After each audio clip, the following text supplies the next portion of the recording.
ನಮಸ್ಕಾರ ವೀಕ್ಷಕರೇ, ಈಗ ತಾನೇ ಬಂದಂತ ಸುದ್ದಿ. ರಾಜ್ಯದ ಗೃಹಲಕ್ಷ್ಮಿಯರ ಖಾತೆಗೆ 2,000 ರೂಪಾಯಿ ಜಮಾ ಆಗುವ ಬಗ್ಗೆ ಬಿಗ್ ಅಪ್ಡೇಟ್. ಮತ್ತು ರಾಜ್ಯದಲ್ಲಿ ಎಸ್ಐಆರ್ ಮೊದಲ ಹಂತ ಪೂರ್ಣ. ಮತದಾರರ ಪಟ್ಟಿಯಿಂದ 1.8 ಕೋಟಿ ಜನರಿಗೆ ಮತದಾರರ ಪಟ್ಟಿಯಿಂದ ತೆಗೆದು ಹಾಕಿದ್ದಾರೆ ಅಥವಾ ಇಲ್ಲವೇ, ಇದ್ರ ಬಗ್ಗೆ ಸಹ ತಿಳಿದುಕೊಳ್ಳೋಣ.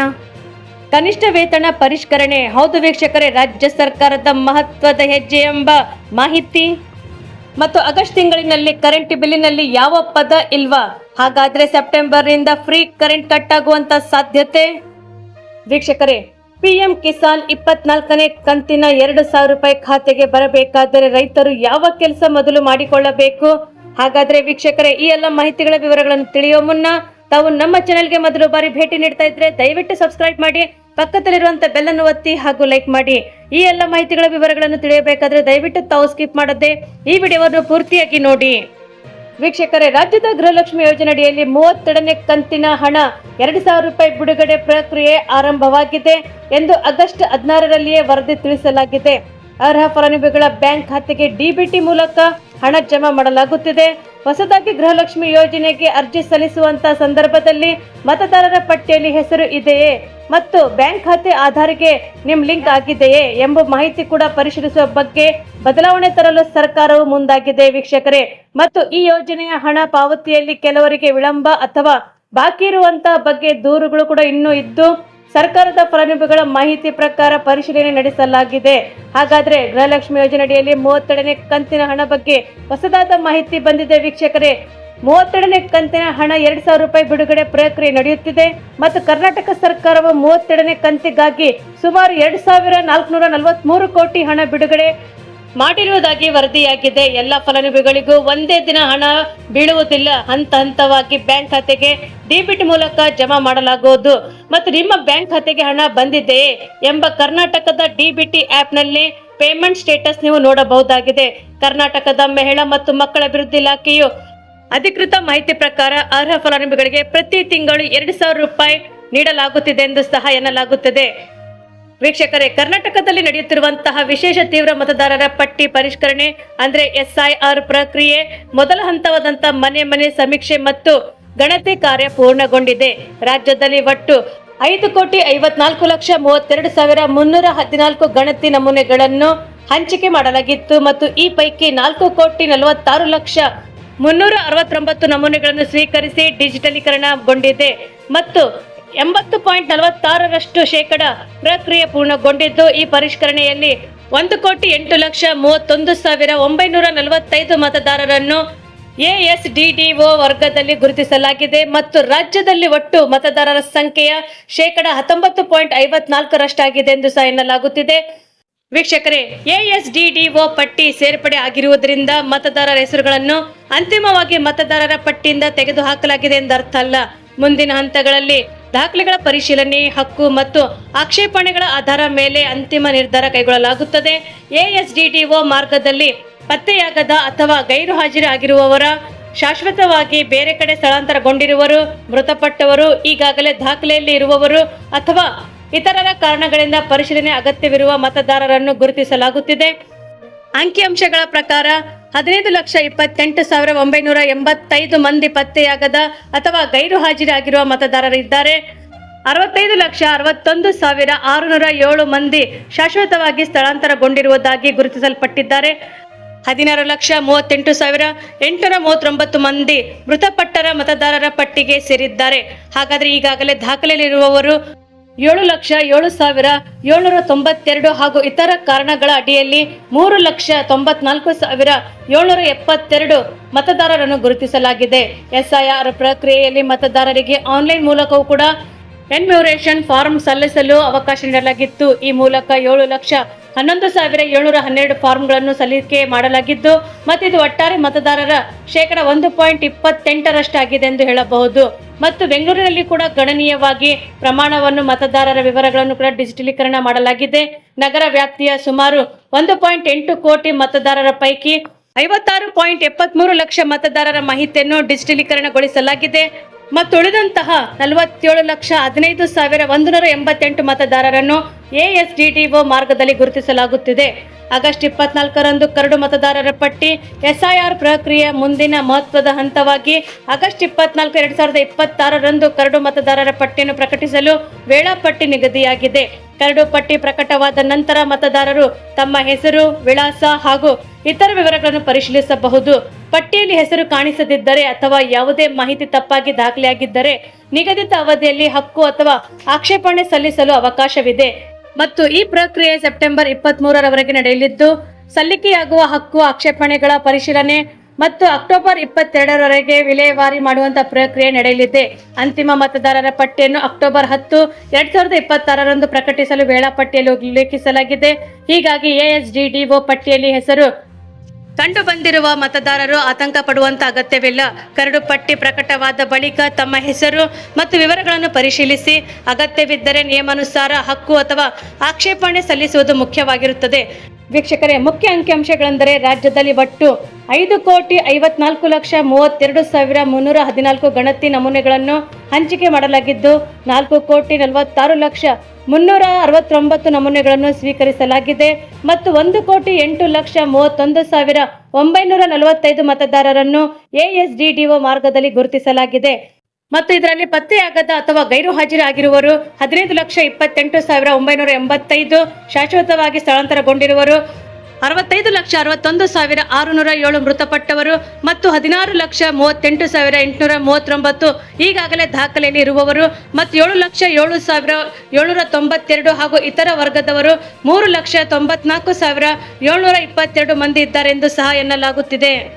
ವೀಕ್ಷಕರೇ, ಮತ್ತೊಂದು ಮಹತ್ವದ ಮಾಹಿತಿ ಏನೆಂದರೆ ನೌಕರರ ಕನಿಷ್ಠ ವೇತನ ದರ ಪರಿಷ್ಕರಣೆ ಸಂಬಂಧಿಸಿದಂತೆ 22 ಮೇ 2026ರಂದು ಕಾರ್ಮಿಕ ಇಲಾಖೆ ಹೊರಡಿಸಿರುವಂತಹ ಅಧಿಸೂಚನೆಗಳ ಅಂಶಗಳನ್ನು ಕೂಡ ಕೇಂದ್ರ ಸರ್ಕಾರವು ವೇತನ ಸಂಹಿತೆ 2019ಕ್ಕೆ ಅನುಗುಣವಾಗಿದೆ ಎಂಬುದನ್ನು ಪರಿಶೀಲಿಸಲು ಸಚಿವ ಸಂಪುಟ ಉಪಸಮಿತಿ ರಚಿಸಿ ಸರ್ಕಾರದ ಆದೇಶದಂತೆ ಕಾರ್ಯದರ್ಶಿಗಳಿಗೆ ಆದೇಶವನ್ನು ಹೊರಡಿಸಲಾಗಿದೆ. 13 ಆಗಸ್ಟ್ 2026ರಂದು ನಡೆದಂತಹ ಸಚಿವ ಸಂಪುಟ ಸಭೆಯಲ್ಲಿ ಕೈಗೊಳ್ಳಲಾದಂತಹ ನಿರ್ಣಯಗಳು. ಇದರ ಅನ್ವಯ ಕರ್ನಾಟಕದ ಕನಿಷ್ಠ ವೇತನ ಪರಿಷ್ಕರಣೆ 2026ರಲ್ಲಿ ಹೊರಡಿಸಿರುವಂತಹ ಅಂಶಗಳು ಕೇಂದ್ರ ಸರ್ಕಾರದ ವೇತನ ಸಂಹಿತೆ 2019ಕ್ಕೆ ಅನುಗುಣವಾಗಿ ಇದೆ ಎಂಬುದನ್ನು ಪರಿಶೀಲಿಸಲು ಸಚಿವ ಸಂಪುಟದ 8 ಸದಸ್ಯರನ್ನು ಒಳಗೊಂಡಂತಹ ಸಮಿತಿಯನ್ನು ರಚಿಸಲಾಗಿತ್ತು ಮತ್ತು ಹೊರಡಿಸಲಾದಂತಹ ಅಧಿಕೃತ ಜ್ಞಾಪಕ ಪತ್ರವನ್ನು ಕೂಡ ಉಲ್ಲೇಖಿಸಲಾಗಿದೆ. ಕನಿಷ್ಠ ವೇತನ ದರಗಳ ಪರಿಷ್ಕರಣೆಗೆ ಸಂಬಂಧಿಸಿದಂತೆ ಕಾರ್ಮಿಕ ಇಲಾಖೆಯ ಅಧಿಸೂಚನೆ ಪರಿಶೀಲನೆಗೆ ಸಚಿವರನ್ನು ನೇಮಿಸಲಾಗಿದೆ ಎಂದು ಸಹ ಎನ್ನಲಾಗುತ್ತಿದೆ. ವೀಕ್ಷಕರೇ, ರಾಜ್ಯ ಸರ್ಕಾರದ ಮಹತ್ವಾಕಾಂಕ್ಷಿ ಯೋಜನೆಗಳಲ್ಲಿ ಒಂದಾದಂತಹ ಗೃಹ ಜ್ಯೋತಿ ಯೋಜನೆಯಡಿಯಲ್ಲಿ 200 ಯೂನಿಟ್ ಉಚಿತ ವಿದ್ಯುತ್ ಪಡೆಯುತ್ತಿರುವಂತಹ ಕೋಟ್ಯಾಂತರ ಫಲಾನುಭವಿಗಳಿಗೆ ಇದೀಗ ದೊಡ್ಡದೊಂದು ಅಪ್ಡೇಟ್ ಬಂದಿದೆ. ಹೌದು ವೀಕ್ಷಕರೇ, ನೀವು ಸಹ ಗೃಹ ಜ್ಯೋತಿ ಯೋಜನೆಯ ಲಾಭ ಪಡೆಯುತ್ತಿದ್ದರೆ ತಕ್ಷಣವೇ ನಿಮ್ಮ ಆಗಸ್ಟ್ ತಿಂಗಳ ವಿದ್ಯುತ್ ಬಿಲ್ ಅನ್ನು ಪರಿಶೀಲಿಸಿಕೊಳ್ಳಿ. ಯಾಕೆಂದ್ರೆ ವಿದ್ಯುತ್ ಬಿಲ್ಲಿನ ಮೇಲ್ಭಾಗದಲ್ಲಿ ಗ್ರಾಹಕರ ವಿವರ ಇರುವಂತಹ ಜಾಗದಲ್ಲಿ ಜಿಜೆ ಸರ್ವೈಡ್ ಅಥವಾ ಗೃಹ ಜ್ಯೋತಿ ಸರ್ವೈಡ್ ಎಂದು ಮುದ್ರಿತವಾಗಿದೆ ಎಂಬುದನ್ನು ಚೆಕ್ ಮಾಡಿಕೊಳ್ಳಿ. ಒಂದು ವೇಳೆ ಈ ರೀತಿ ಬಂದಿಲ್ಲವೆಂದರೆ ನೀವು ತುರ್ತಾಗಿ ಮಾಡಬೇಕಾದಂತ ಕೆಲಸಗಳ ಬಗ್ಗೆ ಸಹ ಸಂಪೂರ್ಣ ಮಾಹಿತಿಯನ್ನು ತಿಳಿಸ್ತಾ ಇದ್ದೀವಿ. ಯಾಕೆಂದ್ರೆ ಜಿಜೆ ಸರ್ವೈಡ್ ಎಂದರೇನು ಅದರ ಬಗ್ಗೆ ಫಸ್ಟ್ ತಿಳಿದುಕೊಳ್ಳೋಣ. ಬೆಸ್ಕಾಂ ಸಿಬ್ಬಂದಿ ನಿಮ್ಮ ಮನೆಗೆ ಭೇಟಿ ನೀಡಿ ನಿಮ್ಮ ದಾಖಲೆಗಳನ್ನು ಪರಿಶೀಲನೆ ಮಾಡಿ ಆ ಮಾಹಿತಿಯನ್ನು ಬೆಸ್ಕಾಂ ಸರ್ವರ್ನಲ್ಲಿ ಯಶಸ್ವಿಯಾಗಿ ಅಪ್ಡೇಟ್ ಮಾಡಿದ್ದಾರೆ ಎಂದರ್ಥ. ಅಂದ್ರೆ ಕೇವಲ ದಾಖಲೆ ನೀಡಿದ ತಕ್ಷಣ ಈ ಪ್ರಿಂಟ್ ಬರುವುದಿಲ್ಲ. ಜುಲೈ ತಿಂಗಳಲ್ಲಿ ದಾಖಲೆ ನೀಡಿದ್ದರೆ ಆಗಸ್ಟ್ ಬಿಲ್ಲಿನಲ್ಲಿ ರಿಫ್ಲೆಕ್ಟ್ ಆಗುತ್ತದೆ. ಒಂದು ವೇಳೆ ನೀವು ಆಗಸ್ಟ್ ಆರಂಭದಲ್ಲಿ ದಾಖಲೆ ನೀಡಿದ್ದರೆ ಸೈಕಲ್ ಲ್ಯಾಂಗ್ನಿಂದಾಗಿ ಸೆಪ್ಟೆಂಬರ್ ತಿಂಗಳ ಬಿಲ್ಲಿನಲ್ಲಿ ಕಾಣಿಸಿಕೊಳ್ಳುವ ಸಾಧ್ಯತೆ ಇದೆ. ನಿಮ್ಮ ಮೊಬೈಲ್ಗೆ ವೆರಿಫಿಕೇಶನ್ ಸಕ್ಸಸ್ಫುಲ್ ಎಂದು ಬಂದರೆ ಅಂದ್ರೆ SMS ಬಂದಿದ್ದರೂ ಕೂಡ ನೀವು ಯೋಜನೆಯ ಮುಂದುವರಿಯುವಂತ ಲಾಭ ಪಡೆಯಲು ಅರ್ಹರಾಗಿರುತ್ತೀರಿ. ಮತ್ತು ಸರ್ಕಾರದ ಈ ಪರಿಶೀಲನೆ ಮಾಡುವುದು ಏಕೆಂತಂದ್ರೆ ಗೃಹ ಜ್ಯೋತಿ ಯೋಜನೆಯಲ್ಲಿ ಹಲವಾರು ಅಕ್ರಮಗಳು ನಡೆಯುತ್ತಿರುವ ಹಿನ್ನೆಲೆಯಲ್ಲಿ ಸರ್ಕಾರವು ಈ ಕಟ್ಟುನಿಟ್ಟಿನ ಕ್ರಮ ಮುಂದಾಗಿದೆ. ಒಬ್ಬರೇ ವ್ಯಕ್ತಿ ಒಂದೇ ಆಧಾರ್ ಕಾರ್ಡ್ ಬಳಸಿ ಹಲವು ಮೀಟರ್ಗಳಿಗೆ ಉಚಿತ ವಿದ್ಯುತ್ ಅನ್ನು ಪಡೆಯುತ್ತಿರುವುದು, ವಾಣಿಜ್ಯ ಬಳಕೆಗೆ ಮತ್ತು ನಕಲಿ ದಾಖಲೆಗಳ ಸೃಷ್ಟಿಸಿ ಪಡೆಯುತ್ತಿರುವುದು ಮತ್ತು ಮೃತಪಟ್ಟವರ ವ್ಯಕ್ತಿಗಳ ಹೆಸರಿನಲ್ಲೇ ಸಬ್ಸಿಡಿ ಪಡೆಯುತ್ತಿರುವುದು ಹಾಗೂ ಹಳೆಯ ಬಾಡಿಗೆದಾರರ ಹೆಸರಿನಲ್ಲಿ ಹೊಸ ಬಾಡಿಗೆದಾರರು ಬಿಲ್ ಕಟ್ಟದೆ ಲಾಭವನ್ನು ಪಡೆಯುತ್ತಿರುವುದು ಈ ಪ್ರಕರಣಗಳು ಬೆಳಕಿಗೆ ಬಂದಿವೆ. ಇಂತಹ ಅಕ್ರಮಗಳಿಗೆ ಬ್ರೇಕ್ ಹಾಕಲು ಮತ್ತು ಸರಿಯಾದ ಫಲಾನುಭವಿಗಳಿಗೆ ಮಾತ್ರ ಸೌಲಭ್ಯ ತಲುಪಿಸಲು ಈ ಭೌತಿಕ ಪರಿಶೀಲನೆ ಕಡ್ಡಾಯಗೊಳಿಸಲಾಗುತ್ತಿದೆ. ಮತ್ತು ಬಾಡಿಗೆದಾರರ ಸಮಾಧಾನಕರ ಸುದ್ದಿ ಏನೆಂದರೆ ಅವರಿಗೆ ಈ ಬಾಡಿಗೆದಲ್ಲಿದ್ದವರು ಮತ್ತು ವಿದ್ಯುತ್ ಮೀಟರ್ ಮಾಲೀಕರು ಹೆಸರಿನಲ್ಲಿದ್ದರೂ ಸಹ ಆತಂಕ ಪಡುವಂತ ಅಗತ್ಯವಿಲ್ಲ. ಬೆಸ್ಕಾಂ ಸಿಬ್ಬಂದಿ ಪರಿಶೀಲನೆಗೆ ಬಂದಾಗ ನಿಮ್ಮ ಆಧಾರ್ ಕಾರ್ಡ್ ಮತ್ತು ಪ್ರಸ್ತುತ ಚಾಲ್ತಿಯಲ್ಲಿರುವಂತಹ ರೆಂಟರ್ ಅಗ್ರಿಮೆಂಟ್ ಒದಗಿಸಿದರೆ ಸಾಕು. ನಿಮ್ಮ ಉಚಿತ ವಿದ್ಯುತ್ ಸೌಲಭ್ಯ ಯಾವುದೇ ಅಡೆತಡೆ ಇಲ್ಲದೆ ಮುಂದುವರಿಯುತ್ತದೆ ಎಂದು ಸಹ ಎನ್ನಲಾಗುತ್ತಿದೆ. ವೀಕ್ಷಕರೇ, ಇನ್ನು 28 ಲಕ್ಷ ಜನರ ಪರಿಶೀಲನೆ ಬಾಕಿ ಇದೆ ಎಂದು ಸಹ ಎನ್ನಲಾಗುತ್ತಿದೆ. ಯಾಕೆಂದ್ರೆ ಬೆಸ್ಕಾಂ ವ್ಯಾಪ್ತಿಯಲ್ಲಿ ಒಟ್ಟು 68 ಲಕ್ಷ ಗೃಹ ಜ್ಯೋತಿ ಫಲಾನುಭವಿಗಳಿದ್ದು, ಈವರೆಗೂ ಕೂಡ ಕೇವಲ 40,74,000 ಮಾತ್ರ, ಅಂದ್ರೆ 60% ಜನ ಮಾತ್ರ ವೆರಿಫಿಕೇಶನ್ ಪ್ರಕ್ರಿಯೆ ಪೂರ್ಣಗೊಳಿಸಿದ್ದಾರೆ ಎಂದು ಸಹ ಎನ್ನಲಾಗುತ್ತದೆ. 28 ಲಕ್ಷ ಜನ ಅಂದ್ರೆ ಇನ್ನು 40%, 40% ಪರಿಶೀಲನೆ ಬಾಕಿ ಇದೆ. ಬೆಂಗಳೂರು ನಗರ, ತುಮಕೂರು, ದಾವಣಗೆರೆ, ಬೆಂಗಳೂರು ಗ್ರಾಮಾಂತರ, ಚಿತ್ರದುರ್ಗ ಮುಂತಾದ ಜಿಲ್ಲೆಗಳಲ್ಲಿ ದಾಖಲೆ ಸಲ್ಲಿಕೆ ಇನ್ನೂ ಪ್ರಕ್ರಿಯೆ ನಡೆಯುತ್ತಿದೆ. ನಿಮ್ಮ ಮನೆಗೆ ಬೆಸ್ಕಾಂ ಸಿಬ್ಬಂದಿ ಬಂದಿಲ್ಲವೇ? ಹಾಗಿದ್ರೆ ತಕ್ಷಣ ಯಾವ ಕೆಲಸ ಮಾಡಿಕೊಳ್ಳಬೇಕು ಅದರ ಬಗ್ಗೆ ಸಹ ತಿಳಿದುಕೊಳ್ಳೋಣ. ವೀಕ್ಷಕರೇ, ಆಗಸ್ಟ್ 31ರವರೆಗೆ ವೆರಿಫಿಕೇಶನ್ ಪೂರ್ಣಗೊಳಿಸಲು ಅಂತಿಮ ಗಡುವನ್ನು ನೀಡಲಾಗಿದೆ. ಒಂದು ವೇಳೆ ನಿಮ್ಮ ಮನೆಗೆ ಮೀಟರ್ ರೀಡರ್ ಅಥವಾ ಬೆಸ್ಕಾಂ ಸಿಬ್ಬಂದಿ ಬಂದಿಲ್ಲವೆಂದರೆ ನೀವು ಖುದ್ದಾಗಿ ಸ್ಥಳೀಯ ಮೀಟರ್ ರೀಡರ್ ಅನ್ನು ಕೂಡ ಸಂಪರ್ಕಿಸಬಹುದು. ಇಲ್ಲವಾದರೆ ಆಧಾರ್ ಕಾರ್ಡ್, ಇತ್ತೀಚಿನ ವಿದ್ಯುತ್ ಬಿಲ್, ಬಾಡಿಗೆದಾರರಾಗಿದ್ದರೆ ರೆಂಟಲ್ ಅಗ್ರಿಮೆಂಟ್, ವೋಟರ್ ಐಡಿ ಮತ್ತು ರೇಷನ್ ಕಾರ್ಡ್ ಹಾಗೂ ಪಾಸ್ಪೋರ್ಟ್ ಸೈಜಿನ ಫೋಟೋಗಳೊಂದಿಗೆ ನಿಮ್ಮ ಹತ್ತಿರದ GBA ಆಫೀಸ್ ಅಥವಾ ಬೆಂಗಳೂರು 1 ಕೇಂದ್ರಗಳು ಮತ್ತು ಬೆಸ್ಕಾಂ ಆಯೋಜಿಸಿರುವಂತಹ ವಿಶೇಷ ಪರಿಶೀಲನಾ ಕ್ಯಾಂಪ್ಗಳಿಗೆ ಭೇಟಿ ನೀಡಿ ಖುದ್ದಾಗಿ ದಾಖಲೆಗಳನ್ನು ಸಲ್ಲಿಸಬಹುದು ಎಂದು ಎನ್ನಲಾಗುತ್ತಿದೆ. ಮತ್ತು ಯಾವುದೇ ಕಾರಣಕ್ಕೂ ಆಗಸ್ಟ್ 31ರ ಡೆಡ್ ಲೈನ್ ಮಿಸ್ ಮಾಡಿಕೊಳ್ಳಬೇಡಿ. ಈ ಗಡುವಿನೊಂದಿಗೆ ದಾಖಲೆ ನೀಡದಿದ್ದರೆ ಮುಂದಿನ ತಿಂಗಳಿಂದ ನಿಮಗೆ ಉಚಿತ ವಿದ್ಯುತ್ ಸೌಲಭ್ಯ ರದ್ದಾಗುವಂತ ಪೂರ್ಣ ಸಾಧ್ಯತೆ ಇದೆ ಎಂದು ಸಹ ಎನ್ನಲಾಗುತ್ತಿದೆ. ವೀಕ್ಷಕರೇ, ಮತ್ತೊಂದು ವಿಶೇಷವಾದ ಮಾಹಿತಿ ಏನೆಂದರೆ, ಕೇಂದ್ರ ಸರ್ಕಾರ ದೇಶದ ರೈತರಿಗೆ PM ಕಿಸಾನ್ ಯೋಜನೆ ಅಡಿಯಲ್ಲಿ ನೀಡುತ್ತಿರುವಂತಹ 24ನೇ ಕಂತಿನ 2,000 ರೂಪಾಯಿ ಮುಂದಿನ ಸೆಪ್ಟೆಂಬರ್ ತಿಂಗಳಲ್ಲಿ ಬಿಡುಗಡೆ ಆಗಲಿದೆ. ಹೌದು ವೀಕ್ಷಕರೇ, ಪ್ರಸ್ತುತ ಕಂತಿನ ಹಣ ಬಿಡುಗಡೆಗೆ ಕೇಂದ್ರ ಸರ್ಕಾರವು ಮಾರ್ಗಸೂಚಿ ಬಿಡುಗಡೆ ಮಾಡಿದೆ ಮತ್ತು ಅದರ ಪ್ರಕಾರ ರೈತರು EKYC ಮಾಡಿಸುವುದು ಕಡ್ಡಾಯವಾಗಿದೆ. ಒಂದು ವೇಳೆ ಮಾಡಿಸದಂತ ರೈತರಿಗೆ ಹಣ ಸಿಗುವುದಿಲ್ಲ ಎಂದು ಸಹ ತಿಳಿಸಲಾಗಿದೆ. ಮೊದಲು ರೈತರು ತಪ್ಪದೆ EKYC ಅನ್ನು ಮಾಡಿಸಬೇಕಾಗಿದೆ. 4 ತಿಂಗಳಿಗೊಮ್ಮೆ ಕೇಂದ್ರ ಸರ್ಕಾರ 2,000 ರೂಪಾಯಿನಂತೆ ವಾರ್ಷಿಕವಾಗಿ 6,000 ರೂಪಾಯಿ ಹಣವು ರೈತರಿಗೆ ಬ್ಯಾಂಕ್ ಖಾತೆಗೆ ನೇರವಾಗಿ ಜಮಾ ಮಾಡುತ್ತಾ ಬಂದಿದೆ. ಈವರೆಗೂ 23 ಕಂತುಗಳು ಜಮಾ ಆಗಿದ್ದು 24ನೇ ಕಂತಿನ ಹಣ ಜಮಾ ಆಗುವ ಬಾಕಿ ಇದ್ದು ರೈತರ ಅದಕ್ಕಾಗಿ ಕಾಯುತ್ತಿದ್ದಾರೆ ಎಂದು ಸಹ ತಿಳಿಸಲಾಗುತ್ತಿದೆ. ಈವರೆಗೂ ರೈತರ ಬ್ಯಾಂಕ್ ಖಾತೆಗೆ ನೇರವಾಗಿ DBT ಮೂಲಕ ಹಣ ಜಮಾ ಆಗುತ್ತಿತ್ತು. ಆದರೆ ಈ ಬಾರಿ ನಕಲಿ ಫಲಾನುಭವಿಗಳನ್ನು ತಡೆಯಲು ಮತ್ತು ಇನ್ನಷ್ಟು ಪಾರದರ್ಶಕವಾಗಿ ಹಣ ಒದಗಿಸಲು ಮಾರ್ಗಸೂಚಿ ಬಿಡುಗಡೆ ಮಾಡಲಾಗುತ್ತಿದೆ. ಈ ಪ್ರಕಾರ ರೈತರ ಫೇಸ್ ಬಯೋಮೆಟ್ರಿಕ್ ಆಧಾರಿತ EKYC ಅನ್ನು ಕೂಡ ಕಡ್ಡಾಯಗೊಳಿಸಲಾಗಿದೆ. ವೀಕ್ಷಕರೇ, EKYC ಮಾಡಿಸದೇ ಇದ್ದಲ್ಲಿ ಅಂತಹ ಫಲಾನುಭವಿಗಳ ರೈತರಿಗೆ PM ಕಿಸಾನ್ ಯೋಜನೆ ಅಡಿಯಲ್ಲಿ 24ನೇ ಕಂತಿನ ಹಣ ಸಿಗುವುದಿಲ್ಲ ಎಂದು ಸಹ ಎನ್ನಲಾಗುತ್ತದೆ. ಹಾಗಾಗಿ EK ಮಾಡಿಸುವುದು ಕಡ್ಡಾಯವಾಗಿರುತ್ತದೆ. ಹಾಗಾದ್ರೆ EKYC ಹೇಗೆ ಮಾಡಿಸಬೇಕು ಅದ್ರ ಬಗ್ಗೆ ಸಹ ತಿಳಿದುಕೊಳ್ಳೋಣ.